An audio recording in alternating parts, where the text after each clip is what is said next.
Welcome to this episode of The Wisdom of Paramahansa Yogananda, brought to you by Self-Realization Fellowship, where each week you can receive inspiration and guidance from Paramahansa Yogananda's Kriya Yoga teachings. This episode is entitled Experiencing God Within by Brother Anandamoy.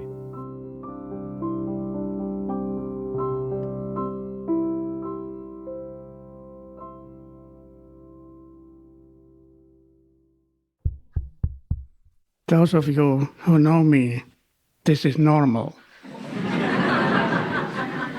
Wherever I am, believe it or not, the only place where I had no problem with the sound was India. Isn't that amazing? Wherever, Europe, United States, everywhere, trouble. Listen to talks is about the same as reading recipes, right? You can listen to talks as long as you like. It doesn't satisfy you. You're just like you read recipes. You have to eat, then you're satisfied, right? And so it is lectures, that's fine, but you have to apply what we are saying. Some of you are not familiar with the teachings of Paramahansa Yogananda, or Self-Realization Fellowship. Self-Realization Fellowship is simply the organization which he founded with the purpose to keep the teachings pure and to spread it worldwide. But I want to say first that this is not a new sect. It is not a new religion. So what is it? Paramahansa Yogananda was the last in a line of God-realized masters whose mission it was to bring back the esoteric teachings, which is underlying all the great religions.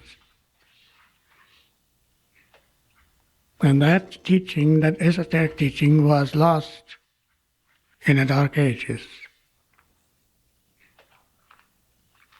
I think most people still think that civilization gradually evolved to now, and now we are on the highest point ever. Not true. There were much higher civilizations in the past. Civilizations go in ascending and descending cycles. And you have heard from the mythologies of the ancient Greeks and Romans, Egyptians, India, and others. They talk about the golden age of enlightenment, silver age, bronze age, iron age of darkness. And we have, not so long ago, left the ascending dark age. We are going up, believe it or not, we are going up. And we have started in the Bronze Age. And that is why you see the tremendous development of science, technology in the last 100 years or more. But mankind per se is still very much in a dark age in regard to understanding what life is all about, in regard to behavior, attitudes, that sort of thing. But the advantage of the New Age now is they brought back the knowledge of the finer forces in the universe, energy, electricity, atomic energy, that sort of thing. And that is control of energy. I'm going to explain that a little later. Control of the energy, this is the scientific key to, we call it yoga, but it is really the scientific key of the esoteric teaching that underlies all the great religions. Externally, the external aspect of religions, there you find big differences, obvious. Because they have been sent in different times, they have been sent to different people according to their understanding, and the development or whatever, the needs of various people. And so therefore you find differences in dogma and terminology and rituals and ceremonies and all that sort of thing. And then also, these various religions are deeply rooted in the history of certain people, the history of the great saints, masters, prophets of the various religions, and so therefore you cannot possibly bring them all together in an external way. No way. I remember particularly in 1993 when we went to Chicago to the World Parliament of Religions, there were about 400 different spiritual paths represented. And some of them didn't even come because they didn't want to join us heathens, you know. And so it wasn't long before Paramahansa Yogananda's passing when a professor came from a university from India to interview him. He came to Los Angeles. And among other things, he asked him, "You claim that there is an underlying unity of all religions. How come there is quarreling, even war, certainly conflict between the different religions?" And the master said, when I say master, I mean Paramahansa Yogananda. He said, you read the same thing even in the ancient scriptures of India. There are those who are worshipping Shiva, that is to them the supreme God. And others who say, no, it is Vishnu and his incarnations of Rama and Krishna. He is supreme. And then he said, and I often have heard him say that if you could bring together in the same room all the great saints, the great masters, the great prophets of the various religions, there will be perfect harmony. And you bring their followers together and they're at each other's throat. And he said, why? Because the great ones, they have the full vision, and I mean experience of God. And the others who do not have that experience, they go by dogma. And there, of course, there are differences. And so we have to understand the key to religion is experience, not just belief.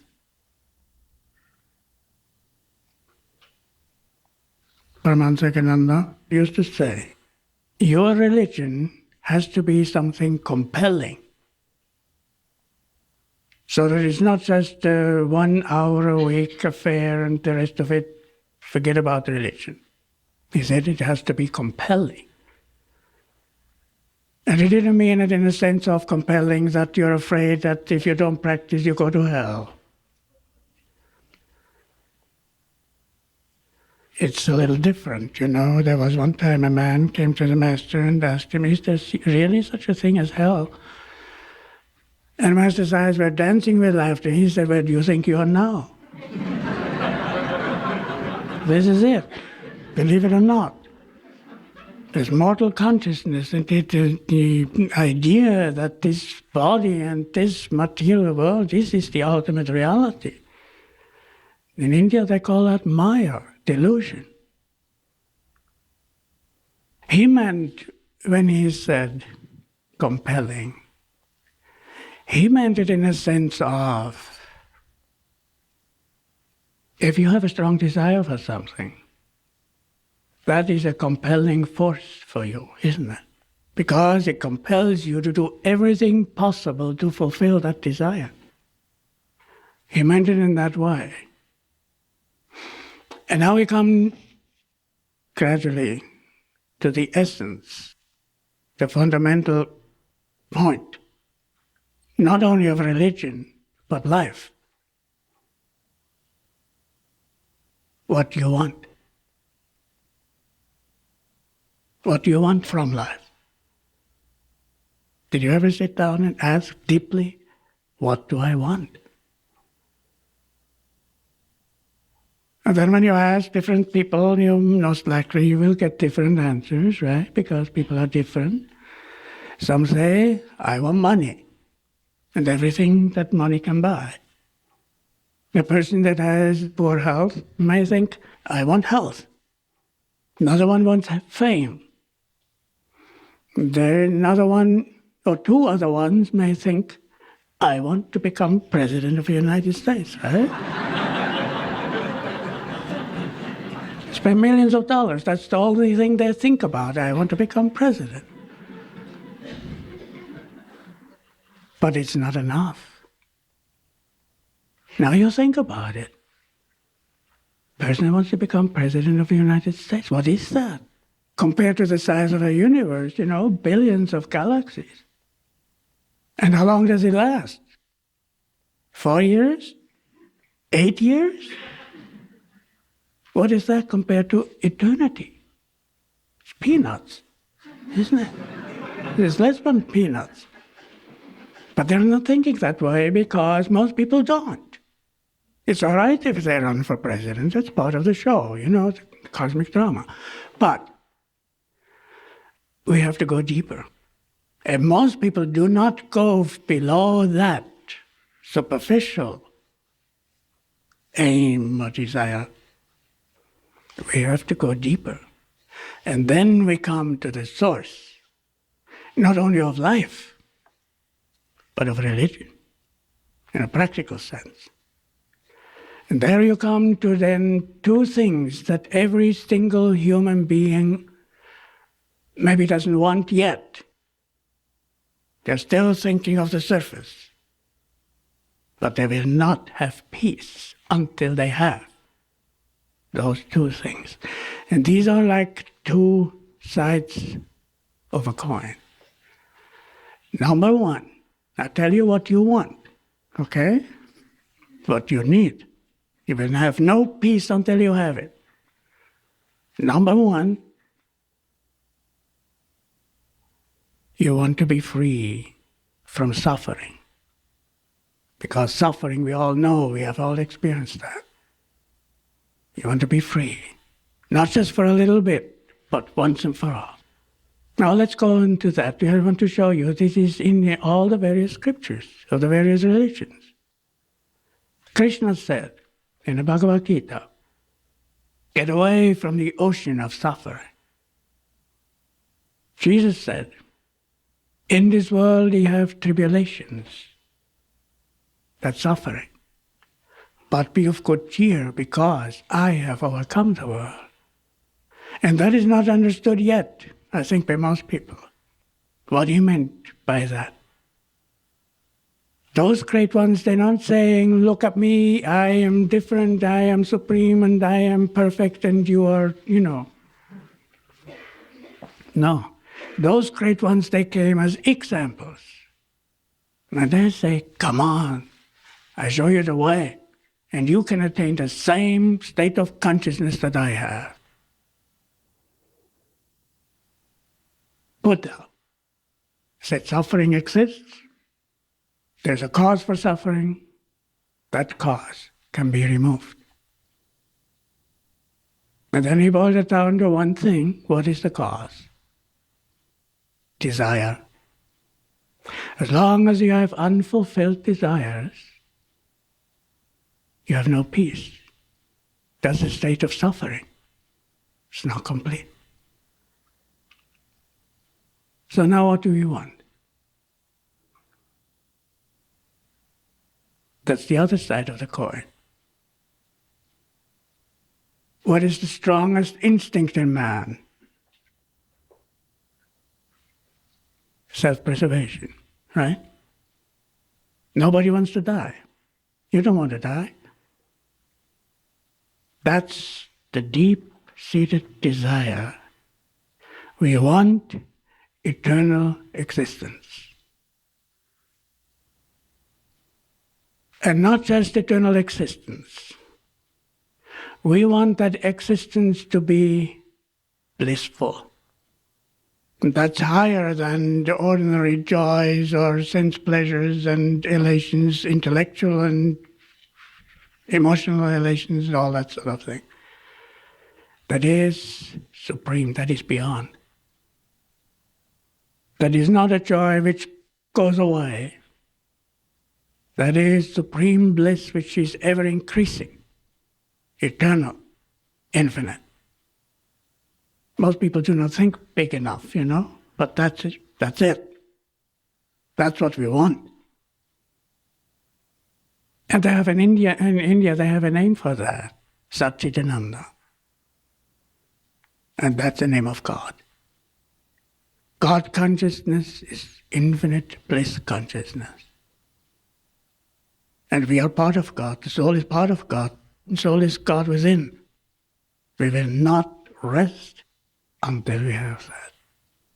And this is called, these two, overcoming suffering and attaining infinite bliss consciousness. That is called Sanatana Dharma in India.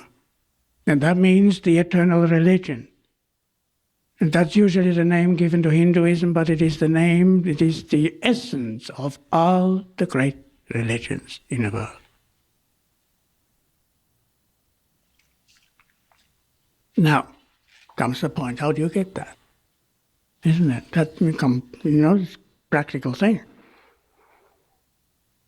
You cannot find it in the things of the world.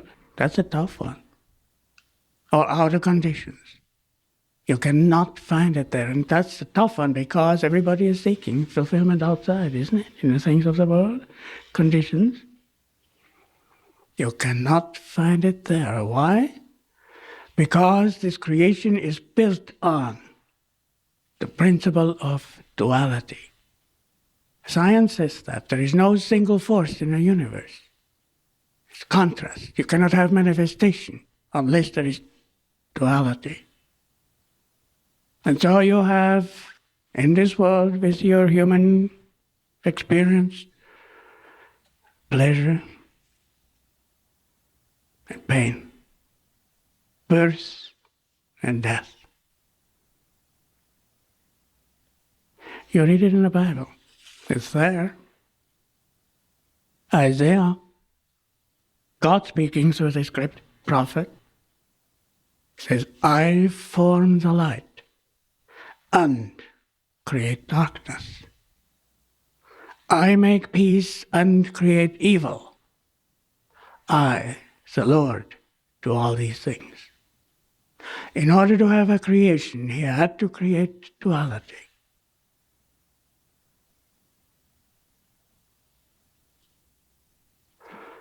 And that's why you cannot find it in the things of the world and in other conditions.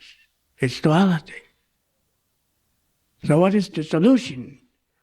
We have to transcend duality and go beyond that. And one of the most important passages in the autobiography of a yogi by Paramahansa Yogananda is this: to surmount Maya. That's the illusion, Maya, that is creation, that is the duality. To surmount, meaning to transcend Maya, was the task assigned to the human race by the millennial prophets. He doesn't say Hindu prophets or Jewish prophets or whatever. It is by the millennial prophets. They all have taught the same thing. To rise above the duality of creation and perceive the unity of the Creator was conceived of as man's highest goal.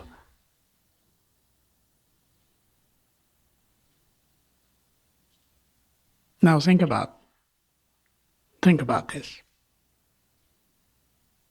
Usually our aim is to find pleasure, all the nice things in this world, right? And avoid all the suffering, the dark things, the painful things. Do you know what that means? That means that people are hoping to split duality and have only the good and leave off, escape the painful. You cannot do it. You cannot cut duality in half, right?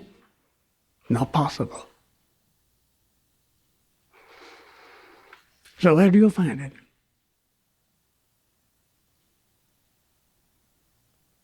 They all say the same thing, the various religions. And in the external religion that is usually taught now, they are not teaching it. And they have it in the scriptures. Jesus said, "Kingdom of God is within you." Right? Saint Teresa of Avila, great Christian saint, 16th century. She had the title Doctor of the Church. She was a great reformer of the Carmelite order. She wrote to her nuns, "My sisters, if you want to find God, you have to search for Him within yourself." Then she said, remember what St. Augustine said? He had been searching for God everywhere, and finally he found Him within himself. And then she used a very interesting illustration.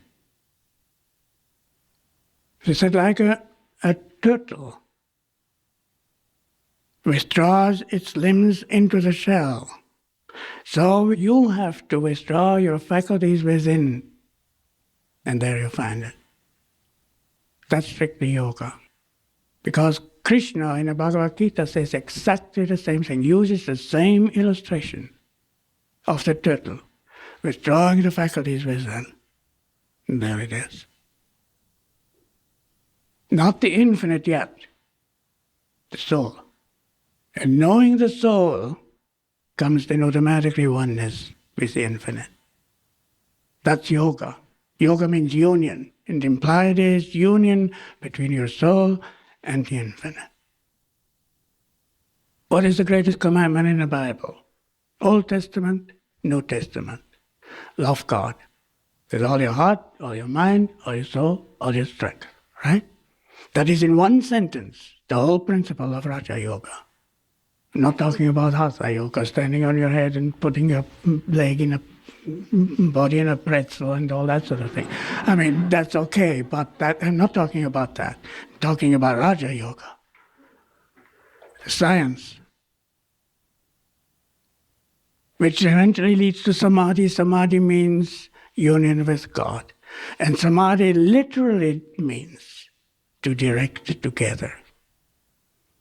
And so that great commandment in the Bible is exactly that.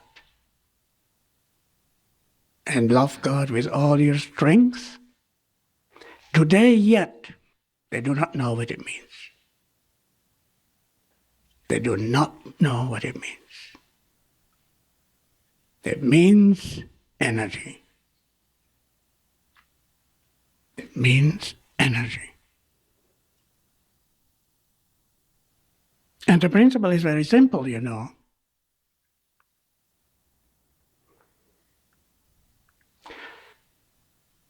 The energy, and without the consciousness, Master used to say, where the energy is, there is your consciousness. Now, within us, we have 6, they call it chakras, spiritual centers of light in the spine. And the 7th one is in the head, in the brain. It is not physical, it is spiritual centers. These are the centers of consciousness and energy. And when the energy comes down and goes through the coccyx out into the nervous system, and from there, from the nervous system, goes in every cell, in every organ, into sense organs, and we become body identified. And we are completely identified with our sensory experiences and then the outer perception in the world. Now, the principle is what? Withdrawing, as we have descended and gone out, you go in and go up, and there you are. It's as simple as that in principle. It's not so easy to do because of our wrong habits of always going out, out, out. But it is within. Patanjali in the Yoga Sutras, one of the main keys, one of the main steps of yoga is pratyahara, interiorization. In the Quran, holy book of the Muslims, remember thy Lord within thyself. They all say the same thing. And you can go anywhere now in any church or temple or whatever. Are you taught? Go inside. God is in there? No. They say God is somewhere in heaven, He's behind the clouds somewhere, He's far away. And He's watching very carefully. If you make a mistake, you're going to go, where?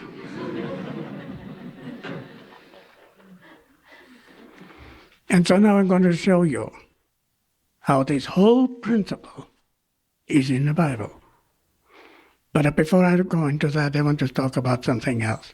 Namely, the foundation of every religion is basic rules so that we live in harmony with God's laws. In yoga, it is called yama niyama, the do's and don'ts. In the Bible, you have the Ten Commandments, right? And if you read in the Old Testament, again and again, the prophets say, keep the commandments. Keep the commandments that it may go well with thee and thy children. And when you see the history of the Hebrews, whenever they did that, there was peace, prosperity. When they turned away from God and away from the commandments, nothing but trouble and suffering, right? That is the history of every nation in the world. And that is the history. This is what's going on in the world now. Because, to a great extent, modern man threw those laws out the window. Why? Modern man wants to be free. No restrictions. Do as you please. Do your own thing, right? That's not freedom. That's not freedom. That's slavery to the lower self, to our passions, to our quirks, to our moods, and our selfishness, all that. And I tell you, mankind has to go back to the commandments. You cannot go against the laws of God and have peace within. It creates a contrary, negative vibration within. That is why these laws, this is the foundation of yoga, of all the great religions. And then comes the science. As I said before, how the energy and consciousness has descended and gone out. Now I'll show you. It's even more clear than Genesis. Ezekiel, thou hast been in Eden, the garden of God. That's not a place. They say it's somewhere in Iran. No way. That's not a place. It's a state of consciousness. Thou hast walked up and down in the midst of the stones of fire. Those are the chakras of light. Thou wast perfect in thy ways from the day that thou wast created, until iniquity was found in thee. And by the multitude of thy merchandise they have filled the midst of thee with violence, and thou hast sinned. Now this is exactly that consciousness energy went out, and man became so engrossed in external pursuits that he lost the divine consciousness. And so he says, therefore I will cast thee as profane out of the mountain of God, and I will destroy thee from the midst of the stones of fire. The mountain of God is the highest chakra in the brain. From here, the medulla, and the thousand ray lotus in the brain. That's the seat of cosmic consciousness within you. That's the fall of man. That's the original sin. And so now what do we do? As we have descended and gone outward, become body identified and identified with all the sense pleasures and stuff, we go back, isn't it? Withdraw through yoga techniques, withdraw the energy, and go up, and there you are. That's the spinal highway. That's what the master called it. And he said all the religious bypaths lead eventually to that, because everybody has to go back into the spine and up. Now I'll show you. It's in the Bible. Believe it or not. Isaiah. And the highway shall be there, and it shall be called the way of holiness. That's the spine. The inner spine, not the physical. The unclean shall not pass over it. Meaning those that are not interested in anything spiritual, that are completely engrossed in outer pursuits.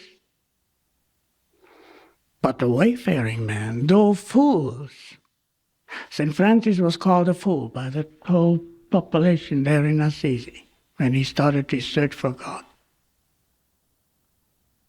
Though fools shall not err therein.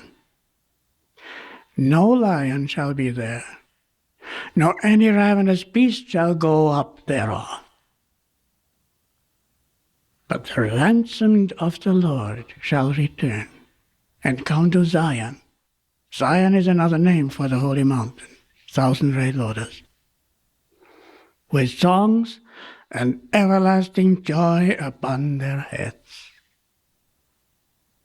And they shall obtain joy and gladness, and sorrow and sighing shall flee away.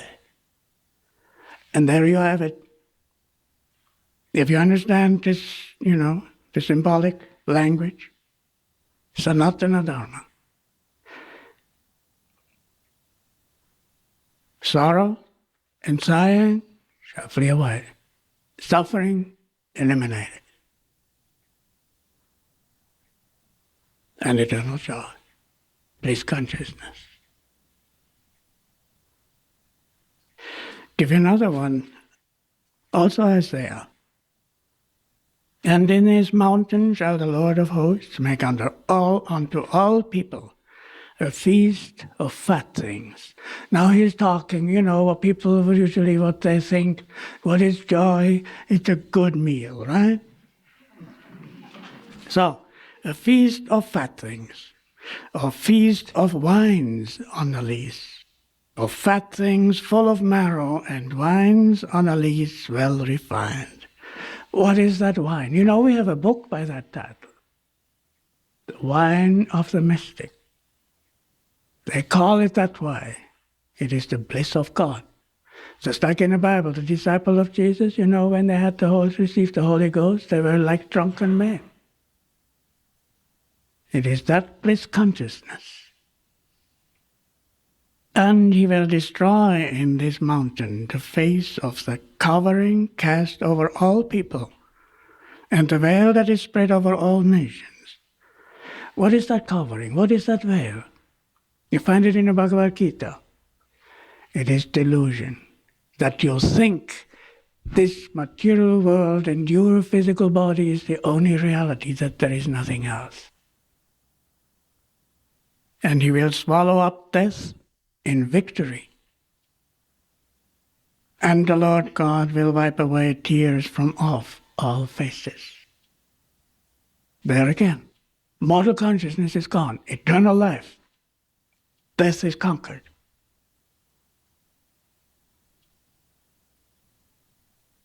And the Lord God will wipe away tears from off all faces. Suffering is eliminated. And it shall be said in that day, Lo, this is our God.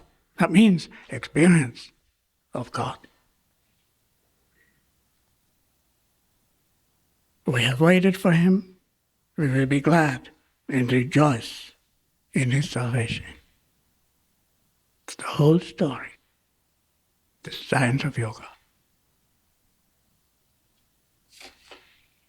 I remember when in the 50s and 60s, it started, people became more and more interested in yoga. We got all kinds of calls from colleges and churches and so on.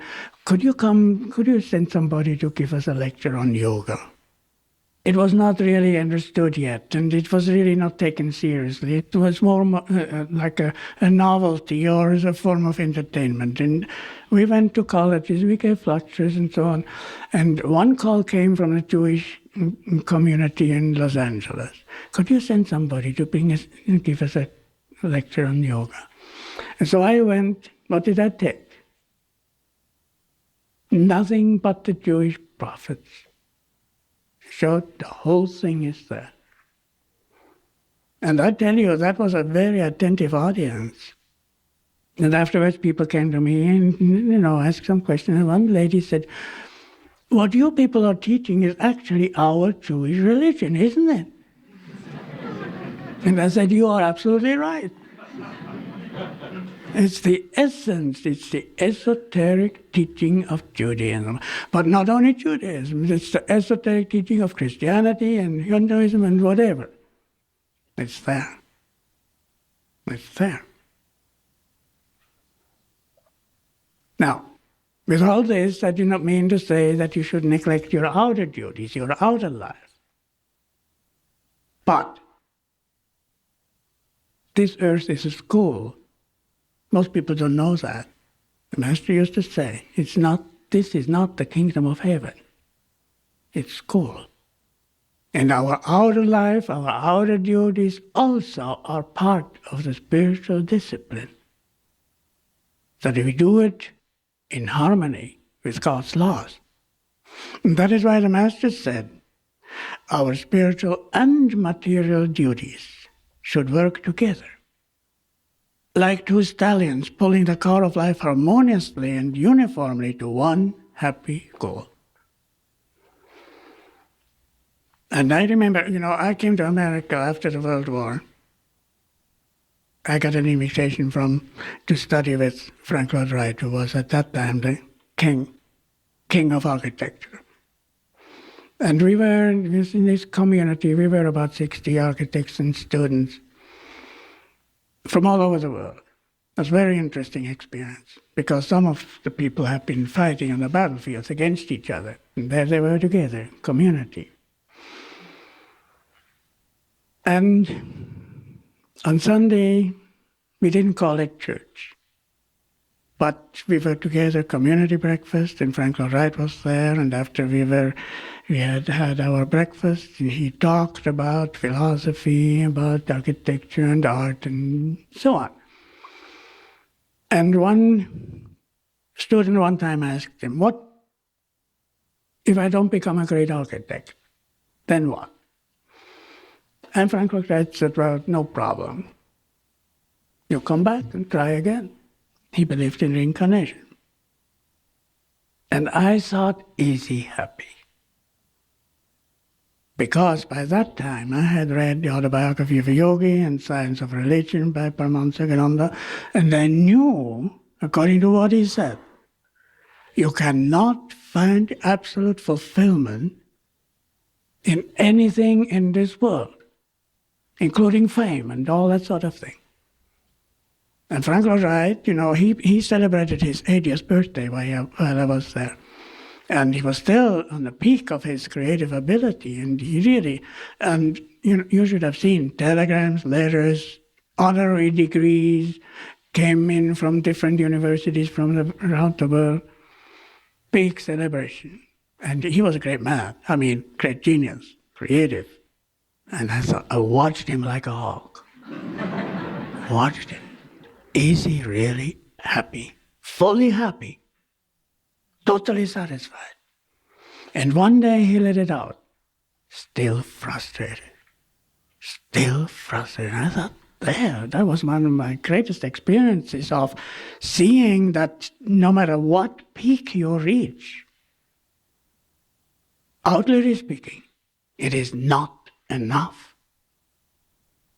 And then I thought, I had seen in Italy some of the great paintings of, and particularly Fra Angelico, 15th century. And he was a saint. It was said that when he was painting, he had tears of devotion. And I thought, that's it. That's it. He did not seek fulfillment through fame or the beauty of his works. He had found it in his relationship, his experience of God. And his work, he did it as an offering to God. And that's the key. This is how you spiritualize your outer actions. And it doesn't matter what you do, what your occupation is, because if you look at the saints of the various religions throughout the centuries, you find them in any possible occupation. You find them on any level of the social ladder, from kings to beggars and everything in between. You find them among householders, monastics, different lifestyle. It was not the outer which made them saints. It was their inner attainment. And you can, it's very simple. Whatever you do, most people work for ego satisfaction, isn't it? I. And if you do whatever you do, and once in a while, you inwardly offer it to God. I do this for you, because He is the movie director. We are all actors. If you say, I do this for you, you spiritualize your action. You spiritualize your outer activities. But particularly now, I want to ask you to think about life.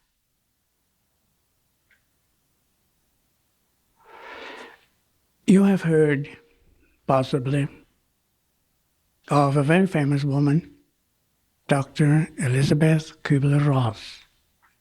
She is Swiss, like I am. Was. She's in America now. I'm an American too now. And she made it her life work to work with the people who had a terminal illness. Helping them, counseling them, encouraging them, at the same time observing, studying them. She wrote books. I didn't read any, but I read an interview that she gave. And she said a remarkable thing, observation. She said, you would think, because the strongest instinct, as I said before, in man is self-preservation, right? Not only in man, in animals, in plants. And she said, you might think that this is the greatest fear of death. She said, there's something worse. What is it?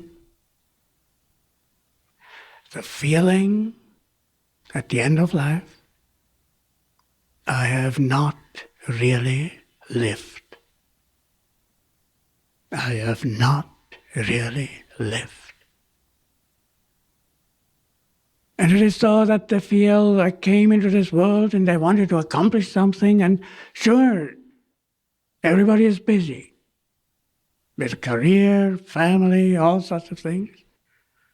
Then at the end of life, something essential is missing.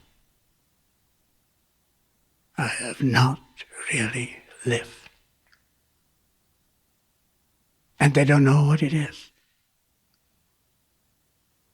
And I can't blame people because they have not been taught.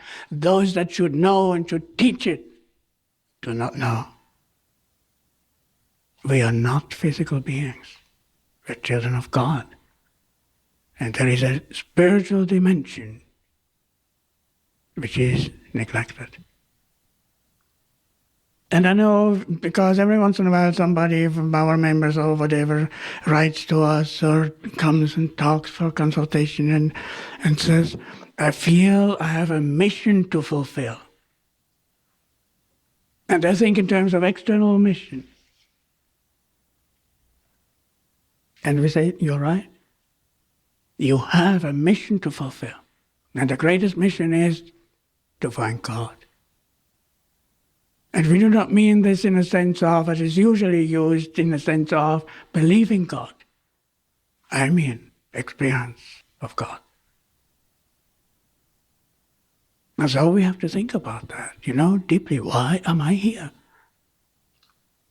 And you don't have to wait until the end of life, because God sends a warning about halfway through. Have you heard of it? Midlife crisis? That's very real, hits most people. Before that, when you're young, sure, this, never mind. Doesn't happen to me. Life is eternal. It says in the Mahabharata, one of the great writings of India, Bhagavad Gita is part of it. It says that the astonishing thing is that people see people dying, acquaintances and so on, happens everywhere. Nobody believes it will happen to him. But in the midlife crisis, then people think, wait a minute, I've been very, very busy. Building a career, having family and all that sort of thing, and I'm not really satisfied. Something is missing. And then they look ahead, what am I going to do with the rest of my life? Same thing. I'm not really happy, not really satisfied. And then comes death. Panic. And some people go to extremes that do really crazy things, hoping they can catch it. A man will leave his family, run away with a young woman, or going to another country, or completely changing his lifestyle and whatever, thinking, this is it. No way. All women have come to us. I've been busy all my life so far. I have been working and building a career, and I didn't think of time, and years went by, and now the biological clock is ticking away, and here I am, and I'm not married yet, and I want to have a child. These feelings are very real. It's panic. And people think in terms of external solutions. And nothing external is the solution. Why? Because we are the soul. We are the soul. And in one of the old scriptures of India, it says the self, meaning the soul, is self-luminous. Like the sun is self-luminous. It doesn't need any light from another planet or star. We are the soul. And that soul is never touched by any of the external experiences, believe it or not. Has nothing to do, is not touched by any biological urges or whatever. The soul is self-contained because it is God within. And the Master used to say to us, your soul is waiting with infinite patience to be redeemed, meaning so that you become conscious of it, that you know who you are. I want to read to you one of my favorite passages, Paramahansa Yogananda's interpretation of the Bhagavad Gita. It's actually what I have already talked about. Success. Success in obtaining material goals and pleasures is relatively easy in a world fashioned for this purpose. Thus man pursues the obvious, immediate gains, the tangibles, all of which are treacherously evanescent, meaning they don't last, they go like a mirage. Now comes lasting success, consists in freeing the soul from the threefold sorrow, that's suffering. Threefold: physical, mental, spiritual. The threefold suffering which is inevitable in a limited human being, and in attaining the bliss of final liberation. And there you have it again, Sanatana Dharma.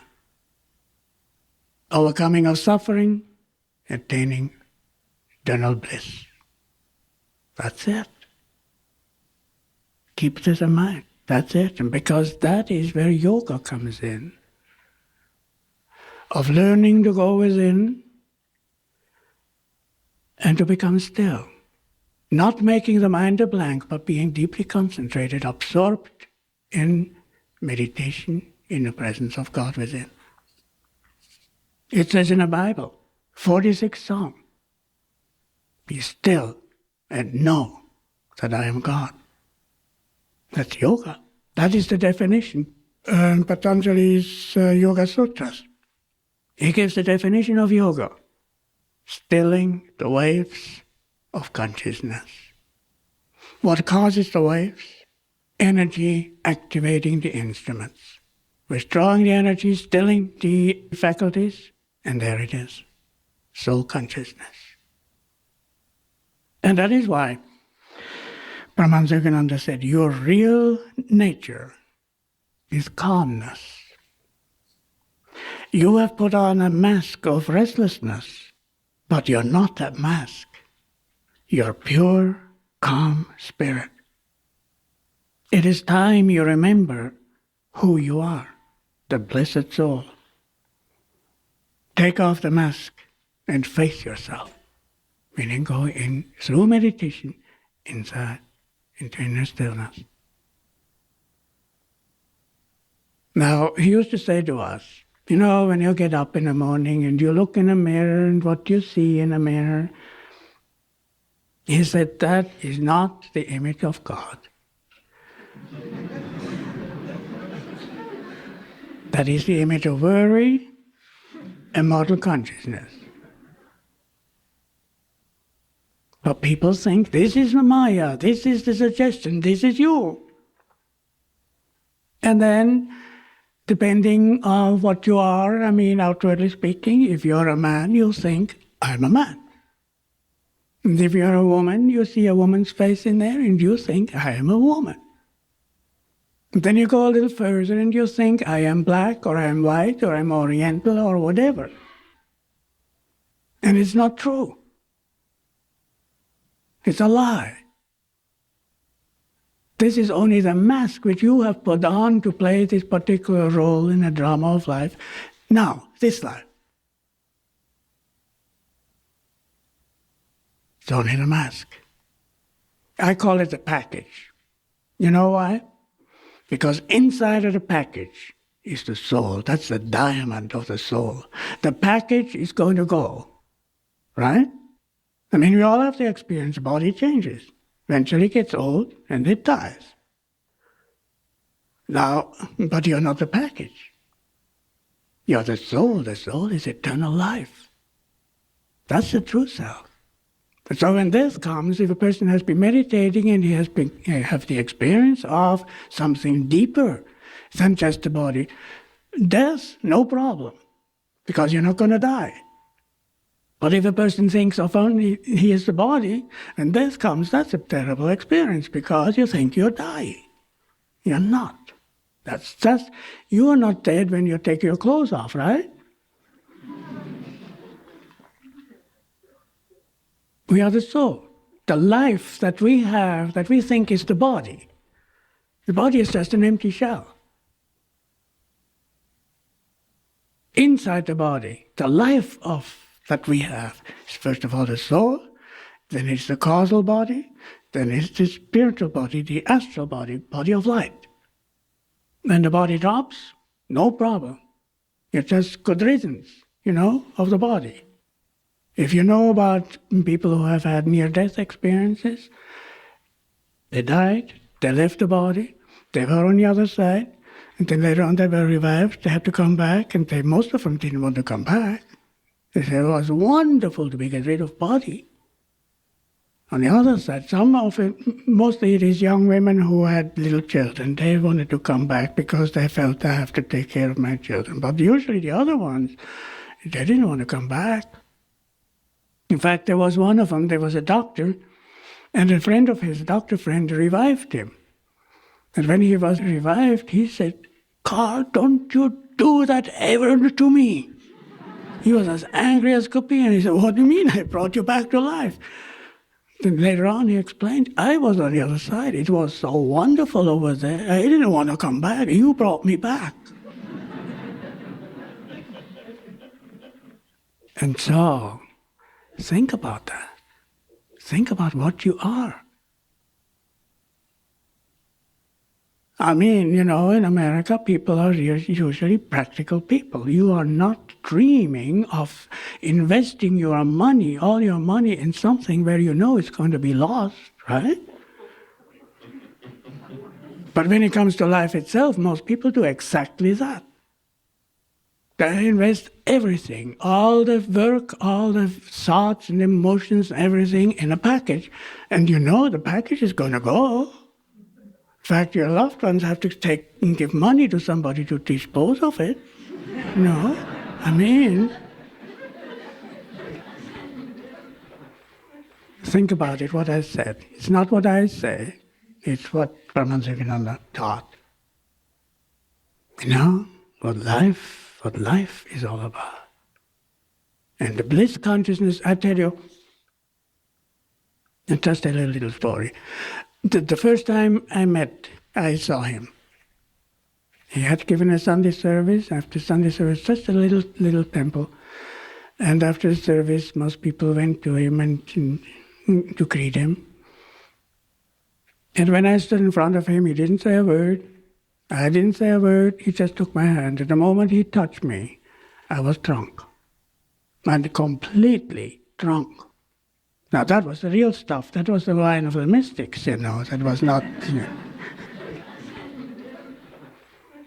I thought I had experienced joy before.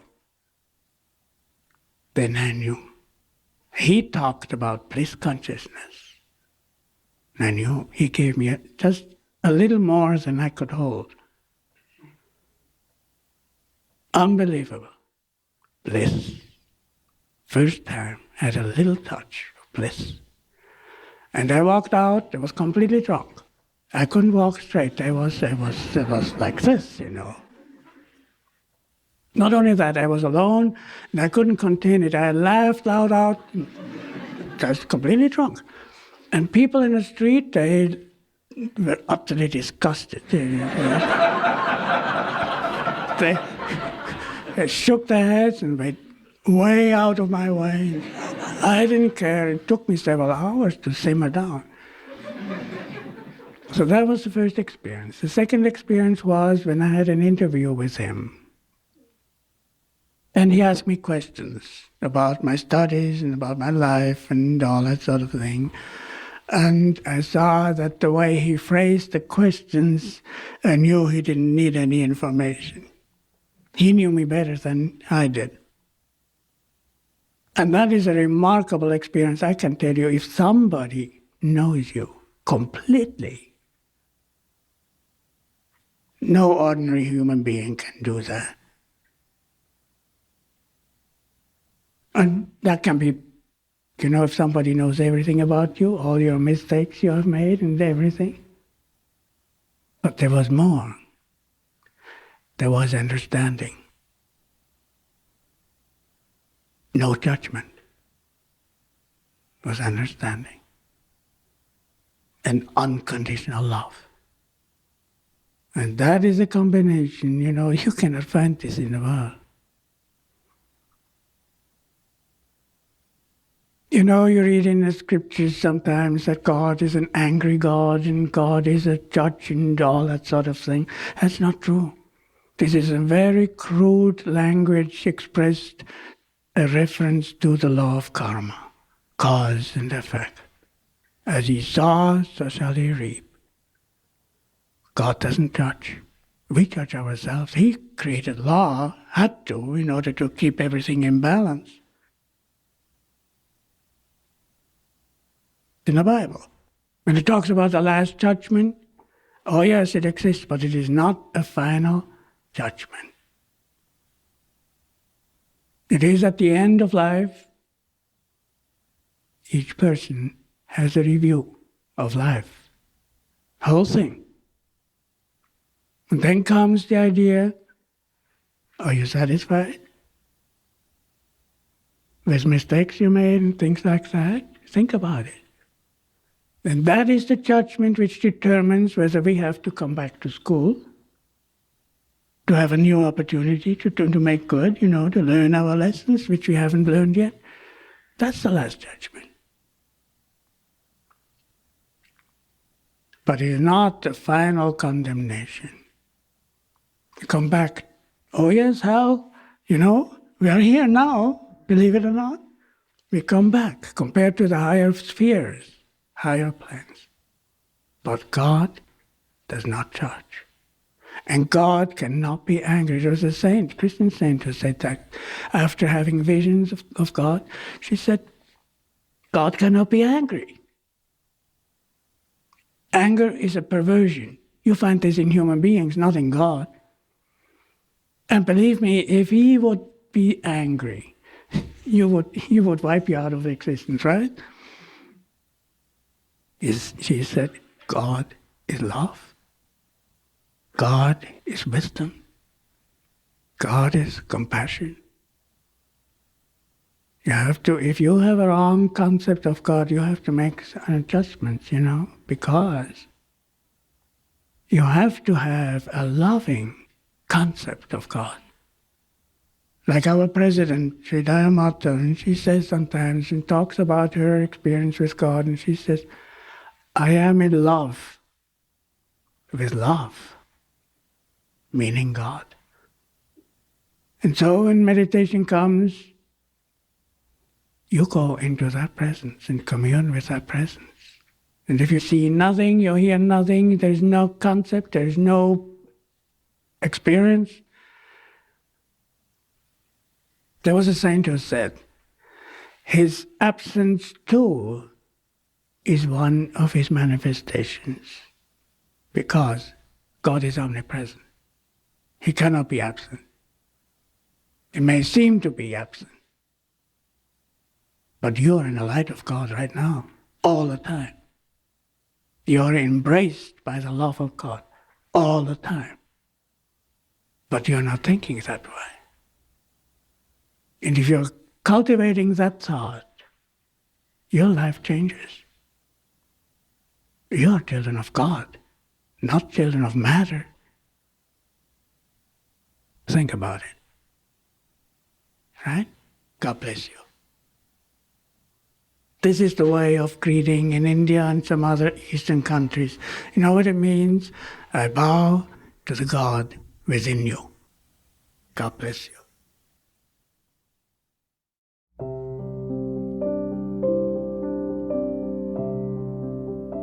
This has been a production of Self-Realization Fellowship, a non-profit organization founded by Paramahansa Yogananda in 1920. For more information about Self-Realization Fellowship and Paramahansa Yogananda, please visit yogananda.org.